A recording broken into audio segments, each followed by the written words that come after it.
At 1420-2458 MHz, Brian Cox traced the hydrogen line at Jodrell Bank on 12 June 1963, letting its patient pulse steady the dusk.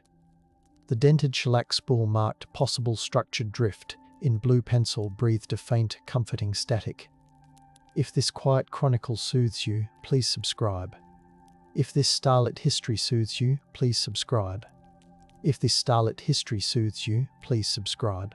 Brian eased the reel onto the playback arbor as the lamp's brass chain clicked softly, his fingertips tracing the scored metal where earlier astronomers had tightened bolts with cold patience, and the acetate smelled faintly of peppered ozone released after decades of sleep. He folded his winter coat over the chair, the fabric brushing against a stack of logbooks whose leather spines had darkened with graphite dust, and he listened for the gentle thud of the motor achieving 8 inches per second. On the desk lay a velvet pouch containing the micrometer he still uses on the Large Hadron Collider, its knurled grip glinting like a pocket lighthouse as he measured tape thickness to ensure fidelity, because the story of extraterrestrial searching depends on intact grooves and trust in instrumentation. Outside the stone walls, Cheshire fog muffled the motorway hum, isolating the observatory so that his breathing became part of the room's rhythm, aligning modern curiosity with the quiet rituals of technicians who once calibrated cathode ray oscilloscopes by lamplight. Handling archives is his chosen craft tonight, giving the cosmologist tactile leverage over myths that refuse to stay theoretical, and stirring the ancient question of whether the patterns caught on this tape prove we are not alone. In the winter of '69, Galileo Galilei angled his handmade telescope toward the moon from a Venetian balcony that smelled of sea salt and olive smoke, measuring its ridges with a wooden ruler engraved in breccia, and drawing crater shadows with charcoal that stained his thumbs. The lenses he ground with horse-powered polishing wheels widened faint reflections into tangible mountains, contradicting the medieval legend that Luna's face was flawless marble inhabited by translucent angels, and instead revealing a landscape as scarred as the Apennines.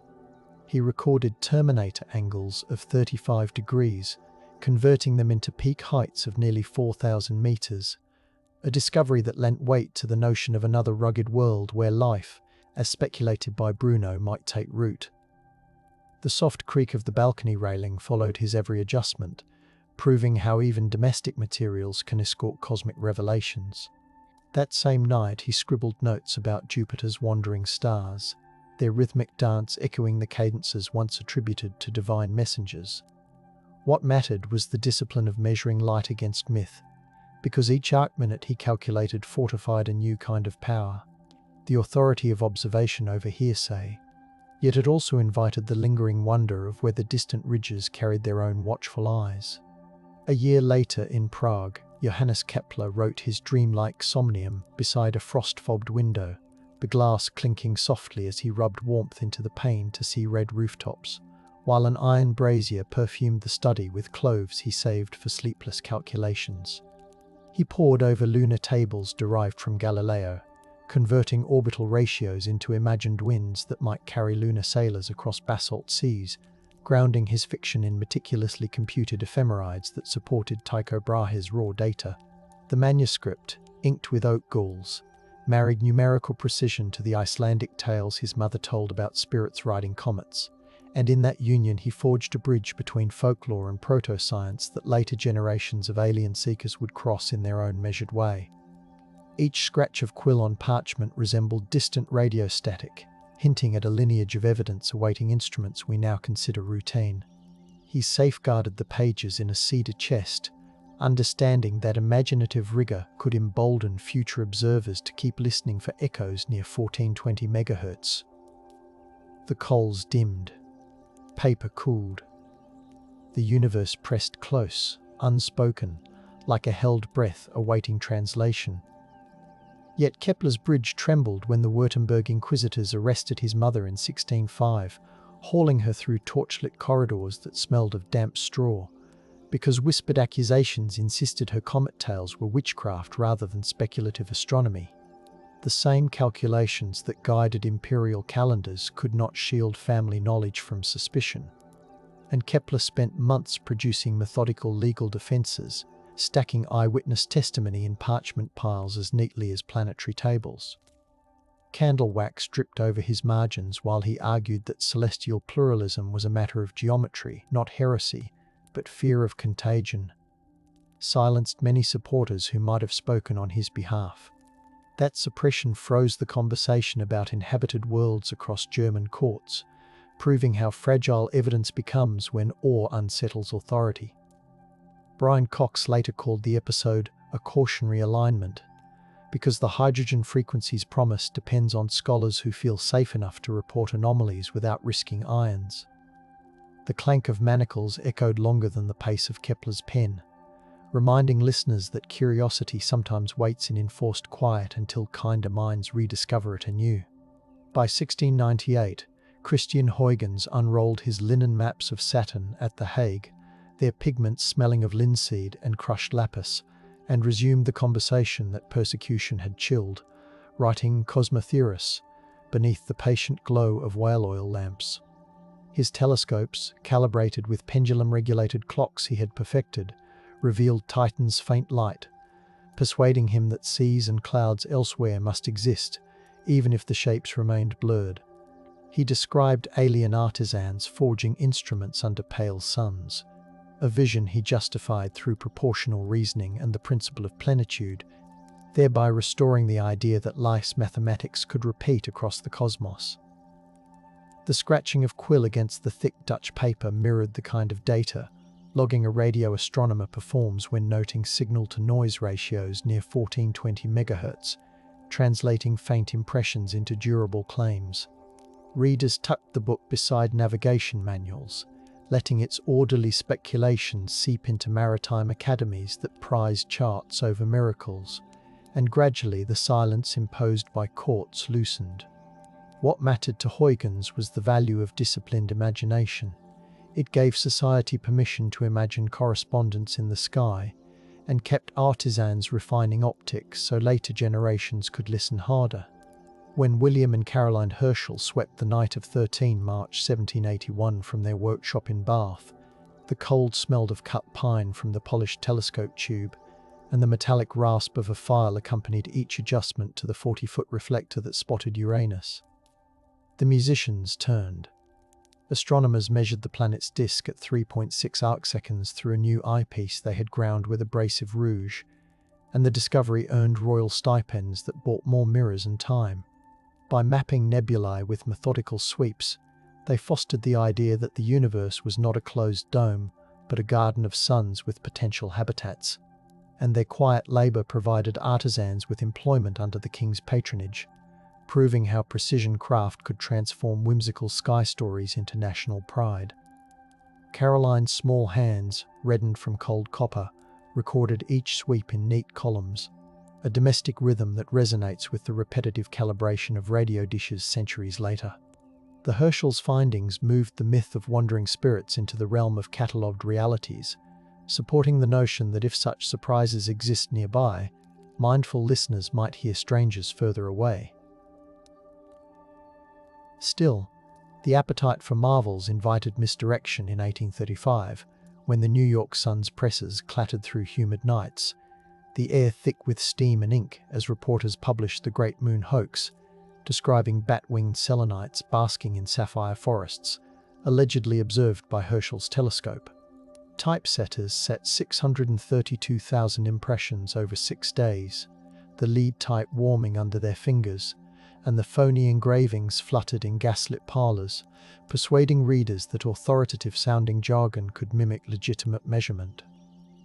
The episode mattered because it revealed how public desire for alien contact could be monetized, shaping journalism's power and forcing scientists to clarify methods in greater detail. Although the story drew on existing respect for lunar cartography, the eventual debunking recentered credibility on people who could demonstrate exact instruments and logs, reaffirming that the hydrogen line of trust depends on transparent craftsmanship. Brian Cox often cites this hoax when he lectures under planetarium domes, his voice softened by the low roar of projectors, reminding audiences that evidence must withstand hand-stained presses as well as stand hand-stained presses as well as starshine. In 1877, Giovanni Schiaparelli settled into Milan's Brera Observatory as the summer heat trembled over tiles. The observatory's brass fittings warmed to the touch, and he traced Mars through an 8.6-inch refractor, while the opposition painted the planet bright as embers. He sketched networks he called canali, measuring each linear feature with angular precision, some stretching hundreds of kilometers in his careful notes, and the term simply meant channels. Yet translation carried the word across the Atlantic as evidence of engineered canals. The graphite smell of his pencils mingled with candle wax while he recorded coordinates, giving engineers and dreamers alike a scaffold to ponder Martian hydrology as a purposeful craft that could sustain civilizations. When he published the maps, the ripples reached irrigation planners and colonial strategists, showing how extraterrestrial speculation could influence earthly infrastructure budgets. The observatory fell quiet after midnight, and his assistants held their breath to steady the scope. Silence held a brief refrain. The dome creaked. Shadows cooled. The dust beyond the glass felt attentive, waiting for whatever signal might descend.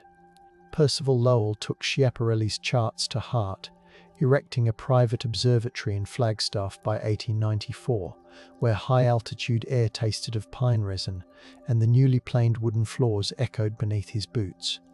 He invested family capital into 24-inch refractors imported from Boston, aligning them with bubble levels while telegraph wires crackled in the distance, determined to prove that Martian canal builders existed. His staff kept meticulous thermometric logs, noting nighttime drops to near freezing, and they rationed lamp oil so the dome stayed dark for sensitive plates that recorded faint albedo variations. The endeavor mattered because it demonstrated how personal wealth could harness engineering, glassmaking, and even hospitality work for a scientific narrative that promised cosmic neighbors, effectively converting myth into payroll for dozens of specialists. Yet the thin, shimmering air often introduced optical illusions, leading to sketches that later observers could not replicate, suggesting that human desire can engrave lines on the retina as forcefully as actual topography. Meanwhile, in 1901, Nikola Tesla sat within the red glow of his Colorado Springs laboratory, the ozone tang of high voltage clinging to every copper coil as he tuned receivers to 1420 kHz and beyond, reporting rhythmic pulses he believed might be extraterrestrial. He recorded the series of beeps in leather-bound notebooks, comparing them to atmospheric data, and he speculated that Mars might be signaling, which prompted him to suggest building a gigantic transmitter atop Pikes Peak. Although the pulses were likely terrestrial, his announcement stirred engineers and philanthropists, illustrating how claims of alien contact could accelerate investment in wireless communication, a technology whose cables, transformers, and operators reshaped economies. The laboratory floor vibrated under the Tesla coil's thunder, and the inventor, eyes bright behind wire spectacles, felt the thrill of bridging myth with measurable electricity. His enthusiasm seeded later research despite skepticism, teaching future seekers that even mistaken interpretations can leave behind valuable circuits and meticulous logging practices. Yet by 1909, Eugene Antoniadi stood at the eyepiece of the 33-inch Meudon refractor outside Paris, the autumn wind carrying scents of wet leaves through the open slit, and he resolved Mars with unprecedented clarity, finding that the supposed canals dissolved into blotched terrains. He sketched the planet with sable brushes dipped in diluted ink, translating red deserts into grey gradients that left no room for geometric waterways, and his published plates dampened the canal narrative that had animated Lowell's observatory. Observatory staff, aware of the uproar, maintained a respectful hush as the results circulated, proving that disciplined skepticism could halt an enthralling story when evidence demanded caution. This formal demystification temporarily quieted funding for Mars-obsessed projects, yet it also freed resources for spectroscopy and atmospheric studies, redirecting the search toward chemical clues rather than cartographic fantasies. Rain tapped softly on the slate roof that evening, a natural percussion underscoring how discovery sometimes yields to thoughtful silence for the sake of truth. 14 years later, in August 1924, the United States Navy orchestrated a national radio silence day during a favorable Mars opposition, lacing the airwaves with deliberate quiet so that officers at the Naval Research Laboratory in Washington could tune vacuum tube receivers toward 1420 MHz and adjacent bands. The control room smelled of hot dust and varnish as Chief Scientist Albert Hoyt Taylor monitored the dials beneath bluish lamps, while a rainstorm hissed against the windows, and telegraphists across the continent paused routine traffic for 5-minute intervals. Nothing definitive emerged, yet the exercise mobilized 1,500 operators, demonstrating how a collective hush could serve both national security and scientific listening, granting radio technicians a sense of participating in a planetary vigil. Local newspapers praised the discipline, suggesting that citizens' willingness to restrain chatter proved readiness to welcome interplanetary contact responsibly. In that orchestrated quiet, alien inquiry became a civic ritual, binding communities through shared obedience to silence. Still, when Orson Welles broadcast War of the Worlds in 1938, the CBS studio exhaled the warm scent of glowing tubes, and Foley artists splashed water in basins to mimic Martian cylinders hissing open, blurring fiction with reportage. The panic, though later exaggerated, revealed how fragile public trust remained, compelling astronomers and educators to clarify their messaging with calmer cadences and transparent sources. Brian Cox, decades later, would replay archival acetates of the drama, noting the precise modulation that convinced listeners they were hearing authenticated bulletins, a lesson about the responsibility carried by voices that interpret the cosmos. Radio station secretaries received flooded phone lines, their fingertips smudged with carbon paper as they noted callers' fears, and authorities recognized the necessity of pairing alien narratives with measured explanations to prevent societal disruption. The broadcast's echo became a case study in communication ethics, underscoring that the power to describe extraterrestrials carries the parallel duty to soothe. The hallway dimmed. Scripts rustled. The transmitter thrummed, awaiting calmer tales that would settle trembling listeners. During the closing months of World War II, radar technicians at Fort Monmouth repurposed their SCR-271 antennae, the cold steel smelling of machine oil, and in January 1946 they launched Project Diana to bounce 111.5 MHz pulses off the moon, listening through headphones that pressed aching grooves into their temples. The returning echo, delayed by 2.5 seconds, confirmed that radio waves could reach beyond Earth, a revelation that gave Allied communications officers confidence to pursue deep space radar and, eventually, extraterrestrial messaging schemes. Snowflakes lashed the Jersey shoreline while soldering iron smoked in the operations hut, and the disciplined timing tables they produced became templates for future SETI synchronization. The experiment mattered because it shifted alien contact from speculation to engineering. By proving the moon could reflect human signals, the team laid foundation for proactive transmissions, even as wartime secrecy temporarily hid the results from broader audiences. The generators droned steadily, suggesting that persistence and patience could make the sky audible. In the summer of 1950, physicist Enrico Fermi walked across the Los Alamos cafeteria, the air scented with chilies and machine lubricant, and famously asked colleagues, "Where is everybody?" after debating UFO reports and galactic colonization timescales. His napkin doodles calculated that even modest starfaring civilizations could traverse the Milky Way in tens of millions of years, a blink compared to cosmic age, and this paradox reframed alien talk into a problem of probabilities rather than anecdotes. The question rippled through classified corridors, aligning military scientists and academic theorists in a shared puzzle that elevated the value of statistical reasoning. Brian Cox later revisited the cafeteria, listening to the hum of refrigeration fans while filming, and he traced Fermi's insight to the modern need for patience when scanning hydrogen frequencies. Absence of evidence can be data.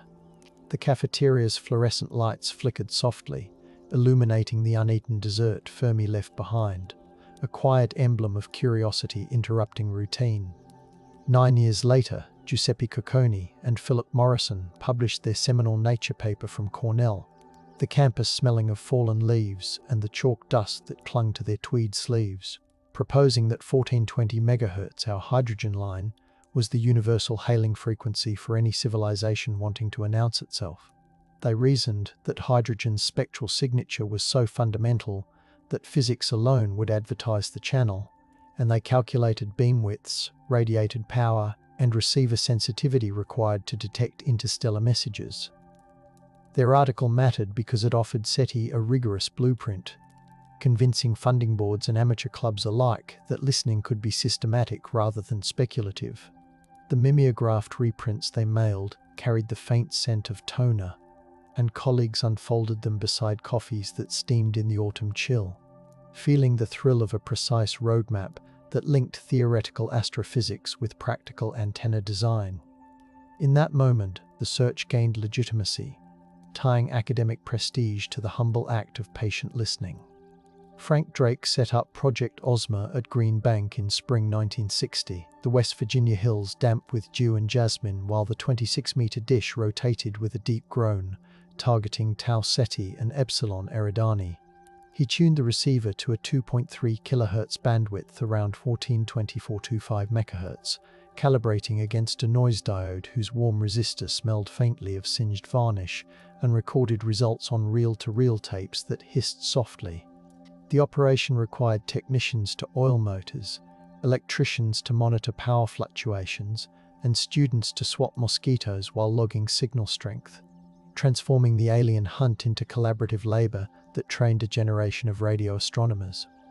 Although nothing definitive surfaced, Drake's meticulous notation of false alarms set standards for RFI mitigation, provoking reflective questions about how we interpret anomalies without leaping to myth. The gentle clicking of relays became the lullaby of science, proving that discipline and patience are themselves forms of cosmic conversation.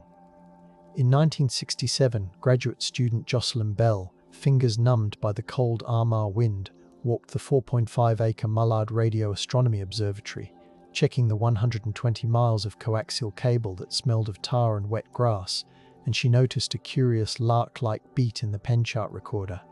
The pulse is repeated every 1.337 seconds, neatly incising ink on the paper drum beneath fluorescent workshop lights, and she labelled the phenomenon LGM1. Little green men, half in jest, half in acknowledgement that disciplined observation must consider every possibility before elimination. Her supervisor Anthony Hewish insisted on exhaustive tests, and together they ruled out radar, satellites and terrestrial interference, ultimately identifying the source as a rapidly spinning neutron star. The discovery mattered because it demonstrated that anomalies, when respected rather than dismissed, can reveal brand new astrophysical objects, equipping listeners with humility about what alien signatures might mimic.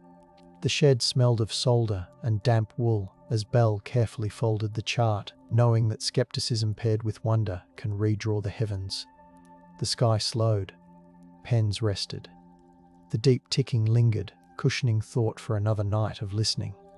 On 16 November 1974, the Arecibo Observatory in Puerto Rico pivoted its 305-meter dish beneath a humid twilight buzzing with coqui frogs, and engineers transmitted a 1,679-bit message toward the globular cluster, M13 at 2,380 MHz, encoding a pictogram of hydrogen, carbon, and human silhouettes. The control room smelled of warm aluminum and tropical rain as operator Donald Campbell monitored klystron power levels, ensuring the 1,000 kilowatt beam held steady, while Frank Drake stood nearby with folded arms, absorbing the significance of humanity's first deliberate interstellar postcard. The gesture galvanized mathematicians, artists, and linguists, each debating how to compress identity into binary pulses, and it showcased the value of interdisciplinary craft. Carpenters maintained the suspended platform, botanists studied rainforest microclimates protecting the facility, and radio engineers honed modulators for clarity. Though the cluster lies 25,000 light-years away, the mere act of transmission transformed global culture, inspiring textbooks and even children's games, and reminding us that the search for aliens is as much about articulating ourselves as it is about hearing others. 3 years later, on 15 August 1977, volunteer Jerry Eman circled "WOW" in red felt tip on a printout from Ohio State's Big Ear radio telescope, notes smelling of toner and grilled corn drifting from the nearby state fair, because a 72-second burst at 1425.556 MHz rose 22 times above background. The alphanumeric sequence 6EQUJ5 captured a hydrogen line strength event that matched precisely the frequency Brian Cox would one day handle on that Jodrell bank tape, and the data proved how a single column of numbers could ignite decades of inquiry. The observatory stood quiet except for cricket song and fan hum, and Eamon resisted the urge to declare discovery, instead cataloguing antenna coordinates for future cross-checks. The WOW signal's strength lay in its mystery, prompting resources for improved receivers, computing algorithms, and global collaboration, thereby expanding the workforce dedicated to monitoring the cosmic commons. To this day, the faint scent of mimeograph ink on that sheet reminds archivists that vigilance can be electrifying even when confirmation never arrives. In 1988 Manchester, teenage Brian Cox balanced rehearsal with the pop band Dare and late-night physics revisions, the studio fogged with cigarette haze and the warm plastic smell of synthesizer keys under neon lights, while he played chords inspired by cosmic chord progressions he had read about in Carl Sagan books. Between sets, he unfolded astronomical journals describing the Voyager Golden Record and fresh interpretations of the WOW signal, letting the glossy pages cool the sweat on his wrists, and he imagined that music could be a bridge for alien communication. The dual life mattered because it seeded his later talent for translating complex cosmic evidence into gentle narratives, integrating artistic empathy with mathematical rigor. The band's amplifiers hummed at 60 Hz, subliminally echoing the frequencies he would later discuss on television, and his notebooks combined song lyrics with equations about exoplanetary atmospheres. This period of synthesis gave the future professor an embodied understanding that communicating science requires rhythm, patience, and tactile detail. In 1990, NASA reoriented Voyager 1 to capture the pale blue dot, and engineers at the Jet Propulsion Laboratory watched the monitors glow turquoise in a control room perfumed with brewed coffee and heated circuitry. The image, 0.12 pixels wide, drifted through data links that crackled softly, and Carl Sagan's team interpreted the delicate beam of sunlight streaking across Earth's minuscule silhouette as a humbling reminder of home. The photograph influenced international policy discussions, environmental activism, and even Brian Cox's later BBC scripts, all emphasizing that if aliens exist, their perspective on our spec would demand stewardship as a prerequisite for conversation. Technicians wearing headsets kept fingers poised above keyboard toggles, ensuring the deep space network maintained alignment, a ritual of attention proving that distant signals depend on terrestrial artisanship. The pale dots solidified the emotional core of alien thinking. Before we greet others, we must attune to our own fragile glow. In 1995, Michel Mayor and Didier Queloz measured the star 51 Pegasi from the Haute-Provence Observatory, the night air aromatic with lavender and machine grease, and they tracked a velocity wobble of 59 meters per second using an Echelle spectrograph chilled to stabilize its components. The absorption line shifted with clockwork regularity every 423 days, revealing the first confirmed exoplanet orbiting a sun-like star, a gas giant hugging its parent in a searing close embrace. Their meticulous temperature control, data logging, and statistical analysis proved that other worlds could be detected without direct imaging, empowering dedicated instrument builders and forging new careers in precision photonics. The discovery reframed alien discussion from speculation to demographics, strengthening arguments for habitability studies and eventually fueling missions like Kepler. Mayer's pencil etched light curves in a leather notebook, while Queloz's wool sweater carried the scent of midnight dew, grounding revolutionary insight in everyday textures. The shutters sighed. monitors dimmed, lavender drifted, draping the room in patient expectation for whatever sky secret came next. In August 1996, NASA scientists gathered at Johnson Space Center, where the sterile corridors smelled of disinfectant and chilled metal, unveiling electron microscope images of the Martian meteorite, ALH8401, that displayed carbonate globules and worm-like microstructures, a fraction of a micron long. President Clinton's televised remarks carried the excitement into living rooms, while laboratory technicians calibrated mass spectrometers to analyze isotopic ratios of carbon and oxygen, searching for biosignatures that might betray ancient Martian microbes. Although subsequent studies suggested inorganic processes could sculpt similar shapes, the announcement galvanized astrobiology funding, justifying cleanroom expansions, Antarctic meteorite expeditions, and microbial extremophile research. The polished slab of the meteorite felt cold and granular in gloved hands, linking Antarctica's ice fields with Martian deserts and the possibility that alien traces might already be nestled inside Earth's rocks. The debate underscored how ambiguous evidence can still nurture disciplines, providing employment and intellectual momentum even when conclusions remain tentative. When the Cassini spacecraft in 2005 skimmed past Enceladus, onboard instruments tasted salt-rich plumes spraying from fractures dubbed tiger stripes, while mission control in Pasadena hummed with printer chatter and the scent of coffee beans roasted nearby. The cosmic dust analyzer detected sodium salts and microscopic ice grains, and the ion and neutral mass spectrometer registered organic molecules, suggesting a subsurface ocean interacting with a rocky core. These measurements empowered planetary geologists, chemists, and cryovolcanism experts, creating new research fellowships and directing attention to moons as prime candidates in the alien search.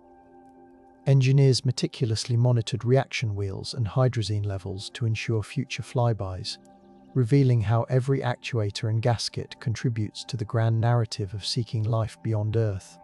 The faint blue glow of console screens washed over faces as the plume data scrolled, and a murmur of awe settled like frost, emphasizing that even cold geysers can warm imaginations. In March 2009, the Kepler spacecraft launched atop a Delta II rocket, its fairings smelling of hydraulic fluid and insulation, and once settled into solar orbit, the photometer stared at Cygnus, measuring stellar brightness changes with 30-minute cadence.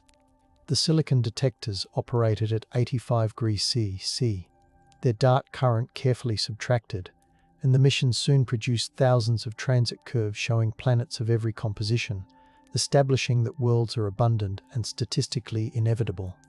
Data analysts huddled in windowless rooms illuminated by dual monitors, sipping herbal tea while cross-correlating faint dips only 84 parts per million deep, and their collective labor converted the intangible dream of extraterrestrial neighbors into a catalogue of coordinates.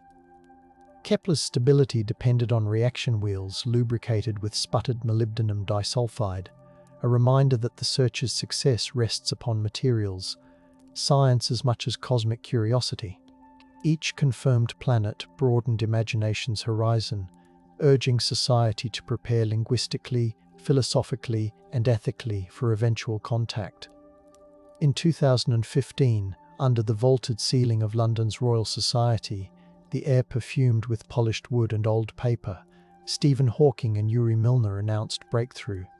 Listen with Brian Cox seated nearby, his hands resting on the cool armrests as cameras clicked like faint rain. The initiative committed $100 million to upgrade radio telescopes at Green Bank and Parkes, installing digital backends capable of processing billions of channels across the 1 to 15 GHz range, with special attention to the 1420 MHz beacon.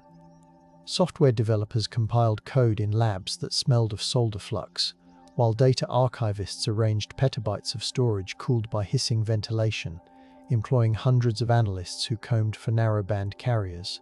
The announcement reinvigorated global cooperation, offering students paid positions to learn signal processing, and it tethered the motif of disciplined listening to tangible resources.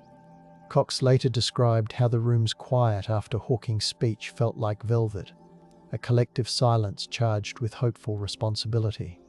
In October 2017, astronomers at Haleakala's Pan-STARRS facility smelled volcanic earth cooling at dusk as they discovered the interstellar object, WWII Oumuamua, streaking away on a hyperbolic trajectory, its brightness curve suggesting a tumbling, cigar-shaped shard only a few hundred meters long. Spectrographs showed no cometary coma, and its acceleration puzzled researchers, prompting debates ranging from hydrogen ice sublimation to light sail speculation. The observation mobilized observatories worldwide, proving that the alien question now includes artifacts and debris, and it encouraged policymakers to fund rapid response telescopes capable of tracing such visitors.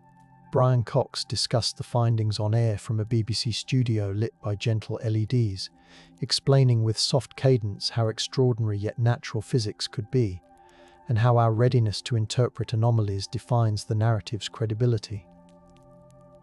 The summit winds hushed as telescopes tracked the faint traveller. Shadows stretched. Instruments cooled. A whispered awe hovered between each calculation offered, holding scientists in gentle, questioning stillness. In 2020, the Canadian Hydrogen Intensity Mapping Experiment, CHIME, in British Columbia captured the first fast radio burst repeating on a precise 1635-day cycle, the cryogenic receivers exhaling vaporous plumes into the frigid dawn air tinged with pine sap. Technicians in insulated gloves adjusted digital beamformers, listening to the low whir of cooling pumps while the data pipeline flagged the periodicity, and the discovery suggested that magnetars or binary interactions might mimic or mask engineered signals.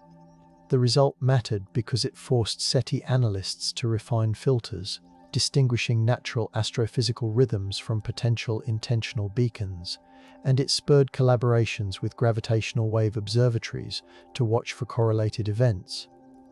Brian Cox recorded a segment describing the finding on a remote microphone wrapped in felt to reduce crackle, his voice threading excitement with calm, reinforcing that each mysterious pattern teaches us how to interpret the hydrogen channel with greater nuance.